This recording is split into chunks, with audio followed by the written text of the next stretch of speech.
I'm something anyway. I like that. Welcome, everybody, to another episode of Web Tools TV. And tonight, our special guest is Ted Coine. Hi, Ted. Hi, Deborah. Glad to be here. Hello, everybody.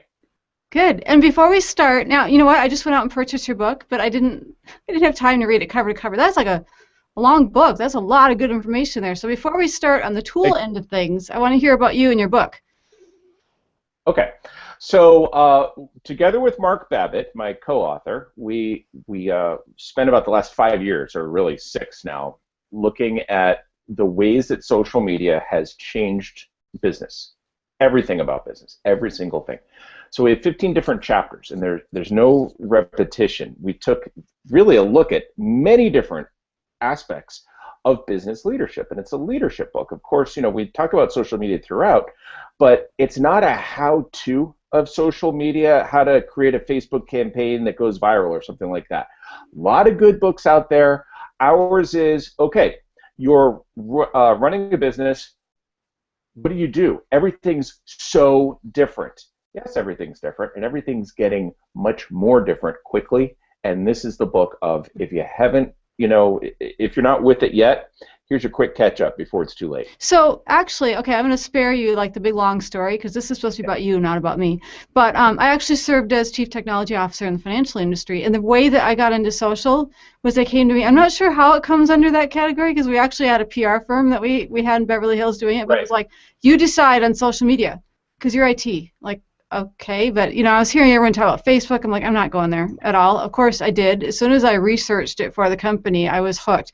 Except that I came back and said, all right, LinkedIn is the only one that's appropriate for that particular because of, SEC and all Right. that. So, had I had your book, that's what I should have read at that point, correct? Well, really, so it's not about how to market your company. We have a chapter on Hmm. marketing. It's about content marketing, which, we can talk about how content marketing plays a new role really in the social age. When customers have the power to make or break our brands, what do we do to make sure that they're making our brands and not trashing them?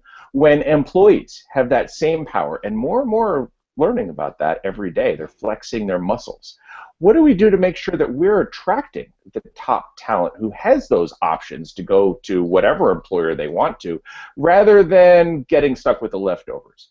Ah. When the board of directors is choosing a new CEO, what types of skills? Turns out one of the top five is social media savviness, having a presence online, knowing how to handle yourself. That is increasingly becoming one of the top five skills that boards are looking for. And by 2020, I really believe, I'm certain that every board will say, okay, if you're not social media savvy, how on earth can you run our business? So Wow. these are, yeah, exactly, strong words, but we spent a long time talking to a lot of business leaders about this topic, and again, and by the way, so that very topic, of is it going to take 5 years? Is it going to? It's really funny, Deborah. In the same day, I'll have the same conversation going two very different ways. Somebody will ask me, 5 years, isn't that kind of early? It's a little soon, don't you think? 2020, 2021. It's amazing to me. And at the same time, somebody else will say, 5 years? I think, one or two. So, We just take bets on how. yeah, exactly. It's all about your perspective. It's where you're coming from. But what we found is that already leaders who are social, it doesn't have to be just the CEO. We're talking, the entire C-suite, CTO included, and vice presidents representing the frontline managers, middle managers, everybody within a company. You've got to be as social as you are fluent in use of telephone and email.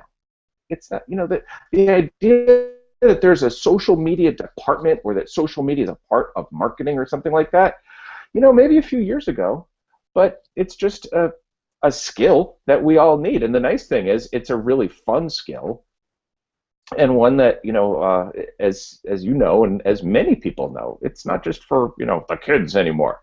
It's Exactly. not. You It's, know, when you said yeah. telephone, I was thinking, obviously neither of us were alive, but I mean, if way back when, or the party line or whatever, the thought that you had to have quote unquote telephone skills to work at a company. I mean, now I don't see that as an interview question. Do you know how to talk on a telephone? I know, right? Exactly, exactly. And chances are your first interview is going to be on the phone anyway, right, or on Skype. That's true.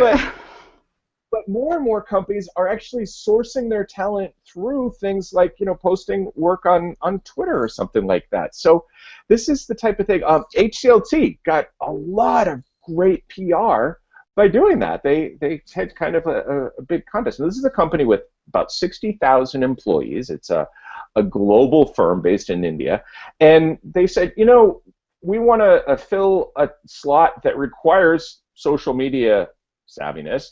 Let's have everything go through social. Let's do it that way instead Actually of makes logical sense. yeah, exactly. I mean, who can actually use the stuff, and so why not? And a lot of people, there's a senior vice president at SAP who says, I didn't get my job by submitting a resume. I got my job via social. That's it. Done. There's no. So this is the top of the organization, the middle, throughout. People are just kind of, fed up with knocking on the front door, and they're going around the side. And companies, savvy recruiters are one of the first groups to really embrace social, which is wonderful. I commend them. And they're saying, if we want top talent, we're not going to wait for somebody to, mail us or fax us, if they can find a fax machine, fax us their resume and go through the front door process. We're going to be looking for talent through our networks. Who knows somebody talented? And that's the best way. Company after company has been using this for years. That our best recruits come from our greatest workers right now. They refer their friends. Talented people know talented people. Well, in the social age, we're connected to this broad net of people, literally like about 2 billion of them now, who are online, who are social around the world. It's nothing like it used to be just a few years ago, and it's an exciting time to be in business. Definitely. And I would love to continue to talk about it. You just gave me a great idea, total sidebar, but I'm going to post this on collegerecruiter.com so that all the college recruiter. Oh my goodness, I said that wrong. But for all the college students, so that they actually have hope as far as finding a job. But before I get too excited and go off there, let's come back to the tool, because Yeah. I'm wondering, is that how you got your position at Meddle.it? Do I say Meddle.it? Meddle.it? Yeah, so the name of the company is Meddle. The way to find it is Meddle.it. And so I love turning it into a verb. Hey, you like that post? Meddle it. So Meddle, it's really funny. So, there are a million startups out there. Why would anyone pay attention to any particular one? And the way it happened is what we talk about in our book. It's Ordinary People, Extraordinary Network. It's called Open, the power of open. And it's the idea that's really latched on to people. So here's the thing. Here's how anything works. Is, okay, there may be a million social media startups out there, but my friend recommended this one to me. And she said, actually, the couple, Robin and Jürgen, said, you've got to meet Vidar. This guy is an absolute visionary. He's got the same values that we all share. He's one of our dearest friends. Next time in New York, based in New Jersey, right across the quick ferry ride. Next time you're in New York, just have dinner with Vidar. Meet the guy. You're going to be blown away. So before I did, I started using Meddle, and right away, as a guy who writes blogs, and it takes a long time to do it, kind of takes me out of half a workday, right? I found Meddle, and it's a way for me to quickly, 3 minutes instead of 3 hours, create a way for people to know what my thoughts are. So that's how I discovered Meddle, and all we've been doing since then is telling people about it. It's really exciting. So about Meddle, can I jump in, Deborah? Or? Absolutely. I was just going to ask you, how old is Meddle? Well, Meddle's about 2 years old, but the nice thing is, they ramped it up. They had an idea, they developed it, they got some some funding and ironed out some of the kinks, and then whenever you hire a new staffer, it's time to hit a reset, and that's pretty much what we're doing now. So I've been with Meddle since December, and It's I was a satisfied, in fact, an ecstatic user before I met the founder whose values I enjoyed, I appreciated, and You know, Vidar's you get whole me curious. Values, like as in good old, not to call it old fashioned, but just honesty and all that good stuff. right. So here's the thing. Vidar and his partner Balu, these two guys, CEO and CTO, the two founders, have just a passion for, people of talent deserve a voice. And that's really what the social age is Mm. all about. Mhm. This is not a time when most of us are anonymous drones hiding behind the corporate, presence. Let marketing and let PR handle everything to do with, our company brand. This is a time where when you have talent working for your company, you show the talent to the world. You let the world know, hey, this is what our wonderful, intelligent, staff is all about. And when you're an individual, you may be with an employer for only maybe 3 years on average, and it's getting shorter every as time goes by, very long at all. But we are with our careers for a lifetime. And so for you to build your brand, have an anonymous brand and really just working for the company and the company has a brand you don't, that's Tom Peters wrote a really good article about 20 years ago now that was in Fast Company called Brand You. And that's really what, 20 years ago. yeah, I'm yeah, trying to think what's going on 20 years ago. That was really progressive. yeah, exactly. I mean, Fast Company was this new, exciting magazine. It's still probably my favorite business publication, way back in the 90s. And he wrote this article that just keeps circulating because it's so powerfully important. What he had to say. And what he had to say was, listen, you are in charge of your career. No one else is in charge of your career. Build a name for yourself. And that name will go from, with you, from company to company, gig to gig, even different, type of work. Your name stays with you. And Deborah, if you take, my example, for instance, I've been blogging since 2006. Somebody wants to know about what I have to think in the world on any given topic, they can find what I've written. I can't hide. And, that would be a bad thing if some of the things that I'd written were embarrassing. So if you're a kid with embarrassing pictures on your Facebook status because you've been, drinking with your friends and you're, high school or college or something like that, oops, be careful. But if you're an Good adult, point.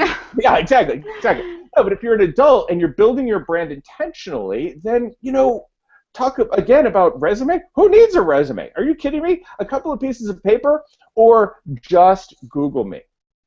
So that's really, the power of building your personal brand is so incredibly important. And the thing is, for individuals and for the companies that want to hire top talent, you need the world know what it is you know, what you think, what you care about, what we think when we read. That's our intellectual property. And our intellectual property is, we read an article in Forbes. It really gets us thinking. We say, these 5 steps, 5, levels of leadership, I wish that they had written a 6th because my experience shows that there's also this other, aspect that they left out. Create a medal. And rather than make a comment, Deborah, and this is the thing. So if you write a comment on Forbes, first of all, nobody's going to read that comment because, let's face it, most of the comments are written by cranks and they're not very interesting. And second of all, you're building the Forbes brand. You're not building your own. But with Meddle, you've got your own profile page. It's like your own mini blog, right? So you Meddle what you thought based on that article. You highlight some of the article. It's right in the tool. You leave your comments, 5, 6 sentences, done. You're on to the next thing.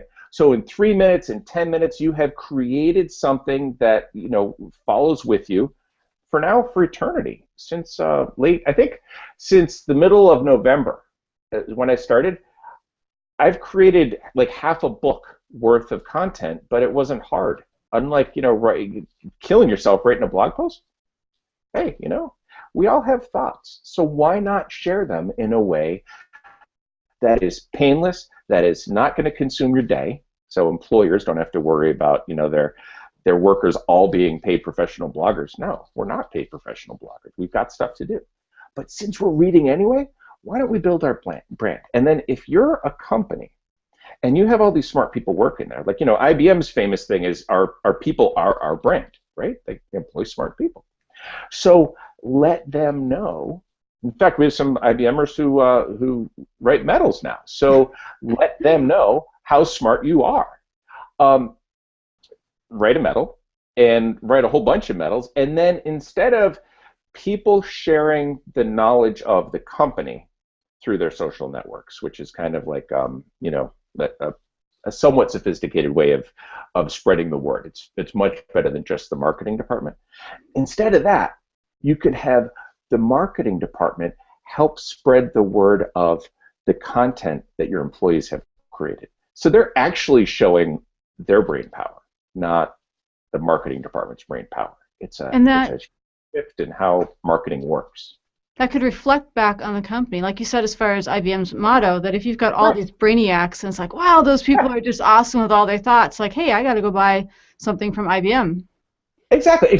See, that's the whole thing. So when we were, going back to A World Gone Social, when we were researching the book, we wrote a chapter, it's chapter 13, on content marketing, the power of content. So we took a number of different content, sites that were really very impressive. So for instance, Domo has a website. Domo is a company. If you're a CEO, you may be using their software, and then you know about them. So Domo is this startup a few years ago that got the CEO.com URL. Brilliant, right? And they started creating content on the site. Actually, most of it is curated, so it's taken from around the web. They started putting up content that is about CEOs, and CEOs want to read about their peers. And their target audience is large companies, so they're so people who are their target audience. Sorry, I can't speak. Their target audience is reading this content, watching the occasional video on CEO.com, and oh, by the way, what's this Domo company? They make CEO dashboards where I can have everything I need right in one view. Wow, that's pretty cool. I'm going to check that out. And the sales process begins. It's called inbound marketing, content marketing. Some people call it social selling. Whatever the term is that you use, basically what you're doing is you're not going out there and dragging customers in the painful way. You're providing them value, and they are, they're seeing the value and gently, oh, we do this.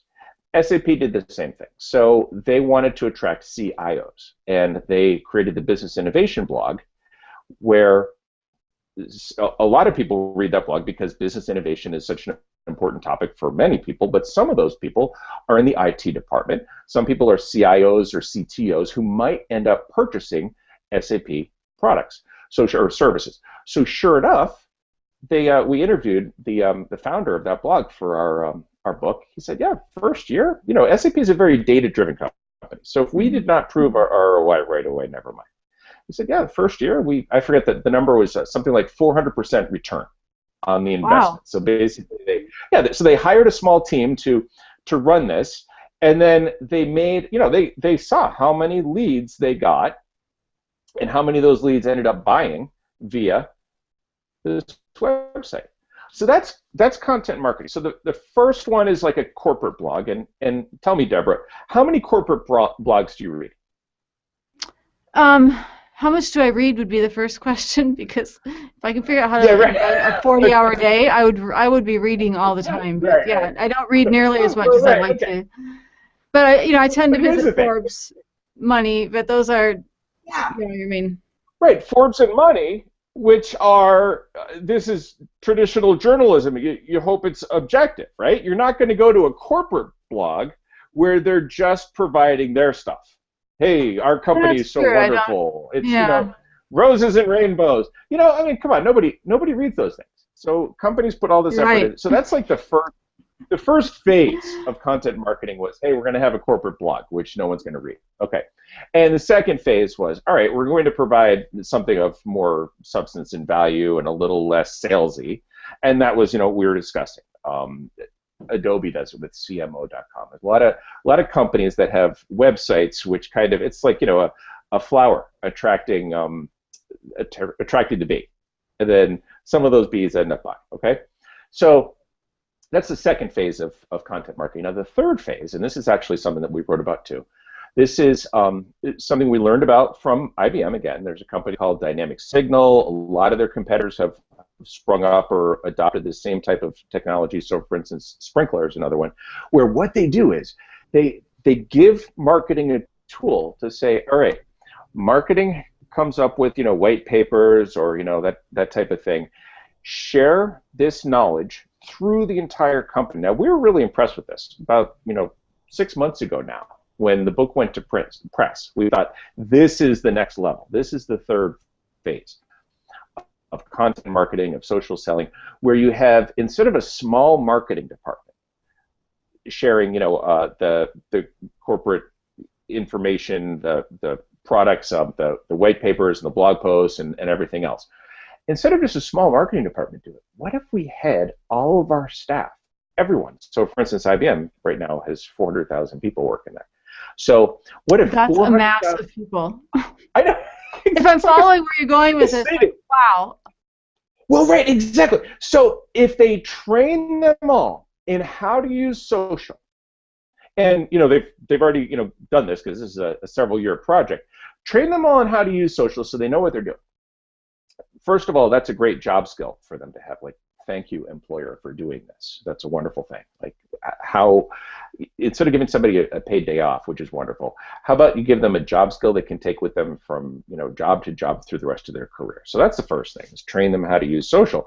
And then, hey, here's some content. If you want to share this stuff with your network, we have targeted this for you, and that's part of what these software providers do, is they say, okay, you are a cloud engineer, here's some stuff on the cloud that the people who follow you on Twitter, the people you're connected to on LinkedIn, etc., will find interesting. And so you will share it or not, depending on whether you want to or not. But if you do, you're providing value. That's pretty good. So that's the third wave. And so imagine, say, instead of 400,000 employees doing this, imagine if it were 40,000. 40,000 members of your marketing department. That's just remarkable. That's a huge marketing department. Now, can you use Meddle to do that, as far as when you, let's say, because I keep thinking of it as a comment type system, and your thought says, if you read this, does it also, do you have the opportunity then to link back to the original article? So let's say in your scenario, as they're sharing content from the company blog, they're adding a comment of what they think, and they're leading people back to the blog. Exactly. So you absolutely can. I mean, I have created medals from a tweet. I just wanted to see if I could do it. Yeah, you can do it. It's really cool. From YouTube. You can create a medal from YouTube. So I just say, tell people why they should watch this video. Like, seriously, there's so much content out in the world. Just saying, here, check out this video, or here, read this, isn't really very helpful. And what we could do if we, typically when you share something via Twitter, you have 140 characters. Most of that is used up with the link in the title, right? You might get 4 words in there. So some people, they're going to click on that. They're going to appreciate that you provided it for them. But a lot of people, put it in context.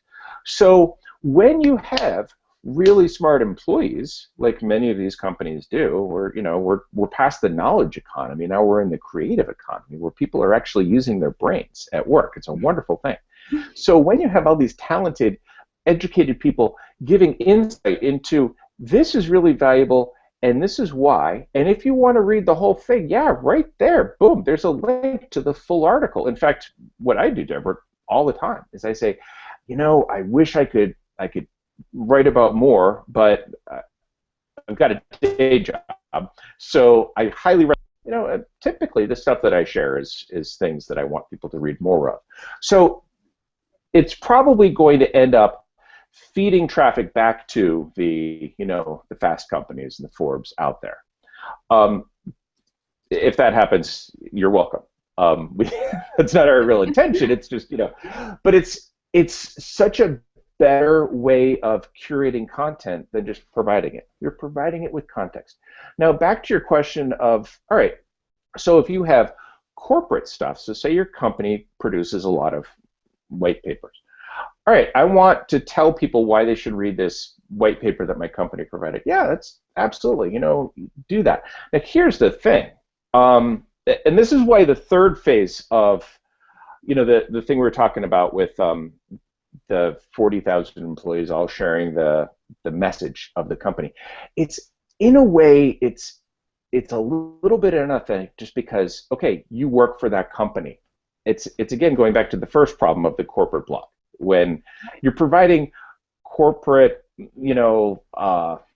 it's really you're now a mouthpiece for the PR department and the marketing department. Um, Social selling, content marketing, whatever it is, it's based on trust. It's based on the relationships that we build with the people who follow us, who look to us for sharing good content, right? So if we're just feeding them like, okay, I'm making myself look good with the marketing department by doing this. They're going to spot that, though. Well, yeah, exactly. No. I'll tell you what. These tools allow monitoring of what works and what doesn't. Who has a really effective network and who has a less effective network. It's a really great way of spotting talent, but at the same time, it's kind of like, okay, I'm doing this to kind of cozy up to my company type of thing. So instead of that, what Meddle really provides, and I'm sure over time there will be other providers of this once companies catch on. Meddle's a new idea, even though it's a 2-year-old company. What Meddle provides is, whoa, instead of sharing corporate content, share your own content, stuff that you have read around the web that you want to share with others. So say it's a tweet, and you want to create a Meddle out of that so you can talk about the tweet. Say it's a YouTube video. So I was looking at this great speaker at a TED event, and here's a little bit about why you should take the time, the 18 minutes out of your life to watch this video, right? So what you're doing is you're not shilling for your company per se, but when, besides just the Meddle site, which anybody can use, it's completely free, there's also white labeled for the company. So say a company wants to use us. They put Meddle up on their site, and then smart employees of the company are bringing people back to their site. It's again that kind of look what I have left over from Valentine's Day. So it's the flower and the bee kind of thing. Our smart employees creating great stuff, bringing traffic to our company. Makes a lot of sense. Very first time I've actually used a prop like that. So very great job on doing that. So wow, this half hour has gone so fast. How do people find you? How do people find Meddle? Okay, really easy. Meddle as in mess with something. So MEDDLE.IT. Meddle.it. It made you think? Meddle.it. That's it. Makes sense. And now, what you about can find finding me right on there. I'm on the leaderboard of Meddle. You can also find me by finding my book at allworldsgonesocial.com. So it's got all my stuff on there. Right I live you. on Twitter, so you can. Oh yeah, there it is. There's one. So I live on Twitter, just Ted Coine, just at Ted Coine, and that's probably the easiest way to reach me. Any of the above. Excellent. Well, thank you so much, Ted, for joining us, and we'll see you on the net on Twitter and on Meddle.it. And Ted, you can say goodbye if you just unmute. I muted for the echo, but go ahead and unmute to say your goodbye. Oh, okay, goodbye. Deborah, thank you very much for having me. It's been an absolute pleasure. Thank you. Thanks, everyone, for tuning in. Join us same time, same place next week. I was waiting for the echo to say that again. Double branding. All right. Thanks.